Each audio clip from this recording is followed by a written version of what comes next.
بسم اللہ الرحمن الرحیم۔ السلام علیکم ورحمۃ اللہ وبرکاتہ۔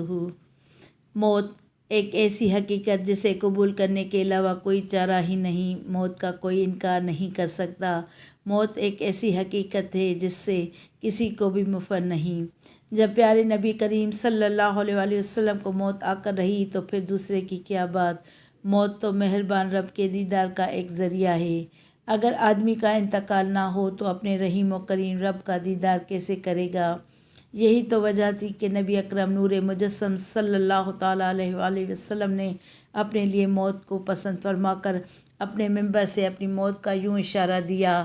اللہ تعالیٰ نے ایک بندے کو اس کے درمیان اختیار دیا ہے کہ اللہ تعالیٰ ان کو دنیا کی رونق دیں جتنی وہ چاہیں اور ان نعمتوں کے درمیان جو اللہ تعالیٰ کے پاس ہے، لہٰذا اس بندے نے ان نعمتوں کو اختیار کیا جو اللہ تعالیٰ کے پاس۔ ابو بکر رضی اللہ تعالیٰ عنہ سمجھ گئے کہ نبی کریم صلی اللہ علیہ وآلہ وسلم نے اپنے لیے موت کو پسند کیا، لہٰذا رونے لگے اور فرمایا، آپ پر ہم اپنے ماں باپ قربان کرتے ہیں۔ بخاری شریف کی حدیث ہے۔ قرآن کریم میں ہے کہ کل نفس ذائقۃ الموت، سورہ آل عمران کی آیت، ہر جاندار کو موت کا مزہ چکھنا ہے۔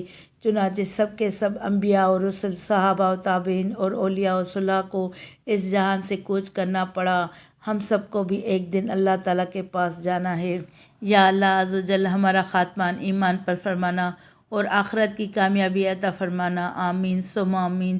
صلی اللہ علیہ حبیبہ سیدنا محمد و آلہ و صحابہ اجمعین وبارک وسلم۔ صلو علی الحبیب صلی اللہ تعالیٰ علی محمد صلی اللہ علیہ وآلہ وسلم۔